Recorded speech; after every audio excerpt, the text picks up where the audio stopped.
আপনি কি জানেন, যদি হঠাৎ বাসায় অনেক পিঁপড়ে দেখা যায় তাহলে তা শুধুই একটি সাধারণ ঘটনা নয়।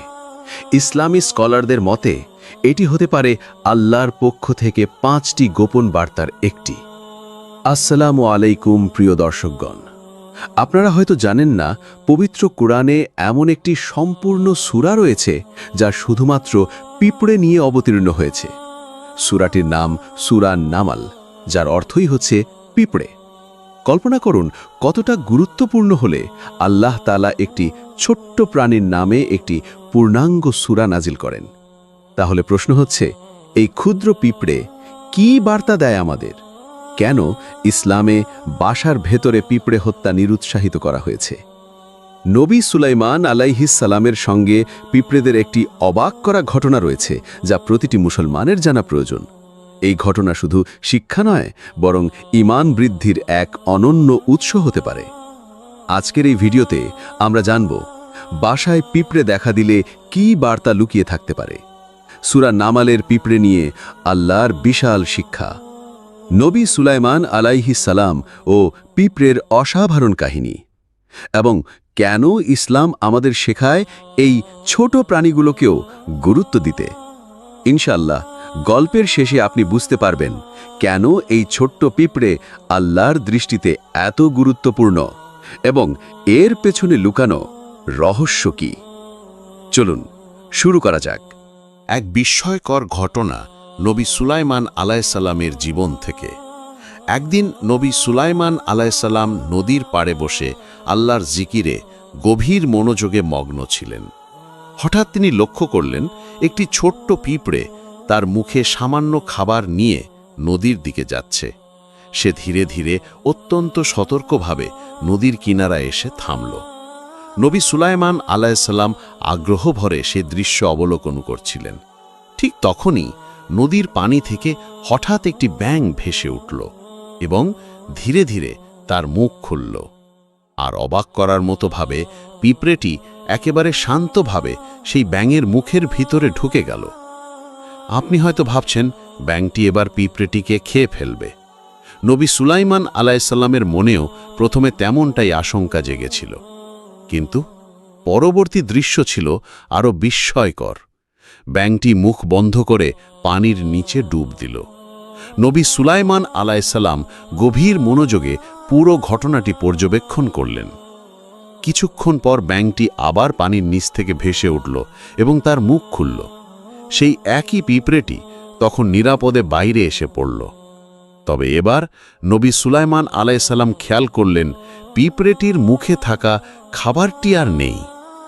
এখানে মনে রাখতে হবে, নবী সুলাইমান আলাইসাল্লাম ছিলেন সেই বিশেষ নবী যাকে আল্লাহ তাআলা প্রাণী, পোকামাকড়, এমনকি গাছপালার ভাষাও বোঝার ক্ষমতা দান করেছিলেন। তিনি পিঁপড়েটিকে ডেকে জিজ্ঞেস করলেন, আমি দেখলাম তুমি মুখে খাবার নিয়ে ব্যাঙের মুখে প্রবেশ করলে এবং এখন ফিরেছ, কিন্তু তোমার মুখে খাবার নেই। আসলে ভিতরে কি ঘটেছিল?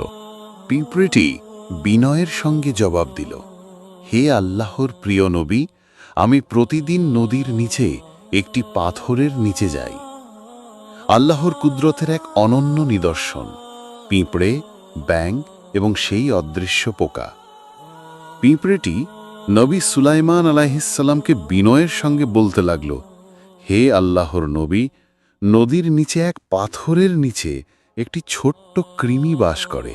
আল্লাহ তাআলা তাকে এমন এক জায়গায় সৃষ্টি করেছেন যেখানে সে নিজে চলতে পারে না, এমনকি নিজের খাবার জোগাড় করাও তার পক্ষে অসম্ভব। সে বাইরেও আসতে পারে না। পিঁপড়েটি বলল, আল্লাহ আমাকে প্রতিদিন তার জন্য খাবার পৌঁছে দেওয়ার দায়িত্ব দিয়েছেন, আর এই দায়িত্ব পালনে যেন আমি নিরাপদে পৌঁছাতে পারি সেজন্য তিনি একটি ব্যাঙকেও নিয়োজিত করেছেন। ব্যাঙটি আমাকে মুখে করে পানির নিচে নিয়ে যায়। আমি যখন পাথরের নিচে পৌঁছাই তখন মুখে রাখা খাবারটি সেই ক্ষুদ্র কৃমিটির সামনে রেখে আসি। সে তা খেয়ে পরিপূর্ণ তৃপ্ত হয়। এরপর ব্যাঙটি আবার আমাকে নিরাপদে নদীর তীরে ফিরিয়ে নিয়ে আসে। নবী সুলাইমান বিস্মিত হয়ে জিজ্ঞেস করলেন, তুমি যখন ওই কৃমিটিকে খাবার দাও তখন কি সে কিছু বলে?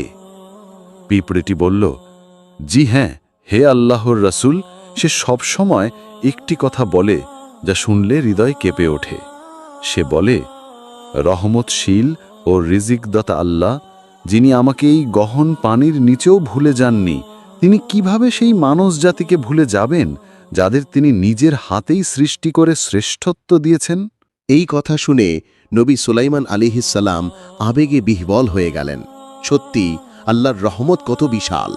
তিনি তার কোনো সৃষ্টি যতই ছোট বা লুকানো হোক না কেন, তাকে রিজিক দিতে কখনো ভুলে যান না। আরও একটি ঘটনার কথা বলা আছে পবিত্র কুরআনে। একদিন নবী সুলাইমান আলাইহিসসালাম তার বিশাল বাহিনী নিয়ে অগ্রসর হচ্ছিলেন। ঠিক তখনই একটি পিঁপড়ে আশপাশের পিঁপড়েগুলোকে সতর্ক করে বলল, হে পিঁপড়েরা, তোমরা দ্রুত নিজেদের গর্তে ঢুকে পড়ো, না হলে সুলাইমান এবং তার বাহিনী তোমাদের অজান্তেই পিষে ফেলবে। নবী সুলাইমান আলাইহিসসালাম সেই পিঁপড়ের কথা শুনলেন এবং মুচকি হেসে আল্লাহর কাছে শুকরিয়া আদায় করে বললেন, হে আমার প্রভু, আপনি যেহেতু আমাকে এই ক্ষুদ্র প্রাণীর ভাষা বোঝার ক্ষমতা দিয়েছেন, অনুগ্রহ করে আমাকে আপনার সৃষ্টি জাতির প্রতি সদাচরণ ও ন্যায়পরায়ণ থাকার তৌফিক দিন। প্রিয় দর্শক, এই ঘটনাগুলো আমাদের একটি গভীর শিক্ষা দেয়। আল্লাহ তাআলা কারো রিজিক দেওয়া থেকে বিরত থাকেন না। যত ছোট, দুর্বল বা অজানা হোক না কেন কোনো প্রাণী, তার রিজিকের ব্যবস্থা আল্লাহই করেন, কখনো একটি পিঁপড়ের মাধ্যমে, কখনো একটি ব্যাঙের মাধ্যমে। ইসলামী পণ্ডিতদের মতে যদি কোনো ঘরে হঠাৎ নিয়মিত পিঁপড়ে দেখা যায়, সেটিও হতে পারে আল্লাহর পক্ষ থেকে একটি ইশারা, বরকতের এবং রিজিকের আগমনের নিদর্শন। কেননা যেখানে পিঁপড়ে আসে, অনেক সময় সেখানেই আল্লাহর রিজিক বৃদ্ধি করে দেন। আসুন আমরা আমাদের সৃষ্টিকর্তার এই অপার কুদরতের প্রতি বিশ্বাস রাখি আর তার প্রতি কৃতজ্ঞ থাকি। পিঁপড়ের উপস্থিতি বিরক্তি নয়, বরং বরকতের নিদর্শন। প্রিয় দর্শক, আমরা অনেক সময় ঘরে পিঁপড়ে দেখলেই বিরক্ত হই, ভাবি কিভাবে মেরে ফেলব কিংবা কোন কীটনাশক ব্যবহার করব। অথচ ইসলামী দৃষ্টিভঙ্গি ও প্রাচীন বিশ্বাস অনুযায়ী ঘরে পিঁপড়ের উপস্থিতি সবসময় খারাপ কিছু বোঝায় না, বরং এটি হতে পারে এক মহান ইশারা, আল্লাহর পক্ষ থেকে আশার বার্তা। ঘরে পিঁপড়ে দেখা গেলে কি বোঝা যায়?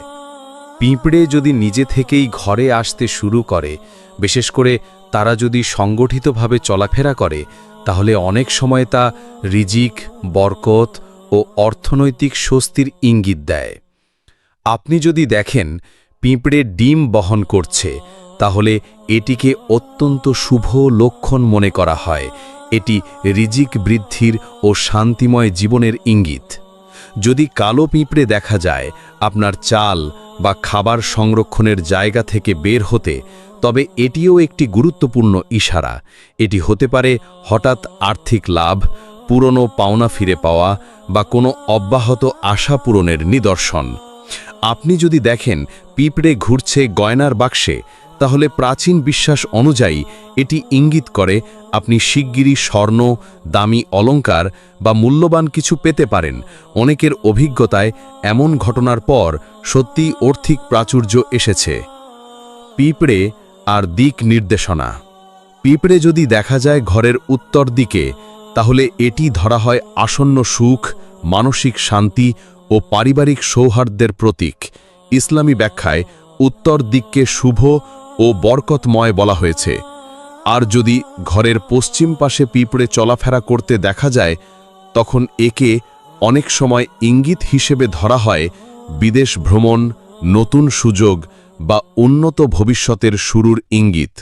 তবে একটি কথা সবসময় মনে রাখা উচিত, আমরা অনেক সময় না জেনে পিঁপড়েদের নির্মমভাবে মেরে ফেলি, অথচ যতক্ষণ না তারা বিষাক্ত, ক্ষতিকর কিংবা আমাদের খাবার নষ্ট করছে, ততক্ষণ তাদের হত্যা ইসলামী দৃষ্টিতে নিরুৎসাহিত করা হয়েছে। কারণ তারাও আমাদের মতোই আল্লাহর সৃষ্ট প্রাণী, তাদের রিজিকও তিনিই দেন। পিঁপড়ের দোয়া এক হৃদয় ছোঁয়া ঘটনা নবী সুলাইমান আলাইহিসসালামের যুগ থেকে। একটি প্রামাণ্য ইসলামী বর্ণনা অনুযায়ী একবার নবী সুলাইমান আলাইহিসসালাম কিছু মানুষকে নিয়ে বৃষ্টির জন্য দোয়া করতে বের হয়েছিলেন। চারদিকে খরা, পানির অভাব, মানুষ কষ্টে, সবাই আল্লাহর কাছে রহমতের বৃষ্টি কামনা করছিল। ঠিক সেই সময়ে পথের ধারে তিনি একটি বিস্ময়কর দৃশ্য দেখলেন। একটি পিঁপড়ে তার পিঠের উপর শুয়ে আছে, ছোট্ট পা দুটি আকাশের দিকে তুলে আল্লাহর কাছে আকুতি করছে। পিঁপড়েটি বলছিল, হে সকল জগতের পালনকর্তা, আমরাও তো আপনার সৃষ্টি, আমাদেরও বেঁচে থাকার অধিকার আছে। যদি আপনি বৃষ্টি না দেন তবে আমরা তো অনাহারেই মরে যাব। এই ক্ষুদ্র প্রাণীর হৃদয় ভাঙা দোয়া শুনে নবী সুলাইমান আলাইহিস সাল্লাম বিহ্বল হয়ে পড়লেন। তিনি তার সাথীদের বললেন, চলুন, আমাদের আর এগিয়ে যাওয়ার প্রয়োজন নেই। আল্লাহর রহমত এই পিঁপড়ের দোয়ার কারণেই বর্ষিত হবে। আমাদের দোয়া অপেক্ষা এই দোয়াটি আল্লাহর দরবারে কবুল হয়ে গেছে। প্রিয় ভাই ও বোনেরা, এই ঘটনা আমাদের এক মহান সত্যের দিকে নিয়ে যায়। আল্লাহর প্রতিটি সৃষ্টি, হোক তা ক্ষুদ্র পিঁপড়ে কিংবা বিশাল আকাশের তারা, তারা সবাই আল্লাহর জিকির করে, তাকে স্মরণ করে। আর আমরা তো সেই মানবজাতি যাকে আল্লাহ সবচেয়ে সম্মানিত করে সৃষ্টি করেছেন। তবুও আমরা দুনিয়ার মোহ, ব্যস্ততা আর ব্যর্থ আকাঙ্ক্ষায় এতটাই ডুবে আছি যে নিজের রবের দিকে তাকানোর পর্যন্ত সময় পাই না। আমরা ভুলে যাই কে আমাদের সৃষ্টি করেছেন, কে আমাদের রিজিক দেন, আর কে আমাদের দুঃখ দুর্দশা দূর করার একমাত্র মালিক। আসুন এখনই একটি দোয়া করি। হে আল্লাহ, আমাদের হৃদয় আপনার দিকে ফিরিয়ে দিন। এই দুনিয়ার মোহ থেকে আমাদের মুক্ত করুন। আমাদের এমন বান্দা বানান যারা সব সময় আপনার দিকেই ফিরে আসে। আপনি ছাড়া আমাদের কোনো উপায় নেই। আমাদের জীবনের সকল চাহিদা ও আশা কেবল আপনার কাছেই। আমাদের এমন বানিয়ে দিন যে আমরা সব সময় আপনার উপরই ভরসা করি। আমিন ইয়া রাব্বাল আলামিন।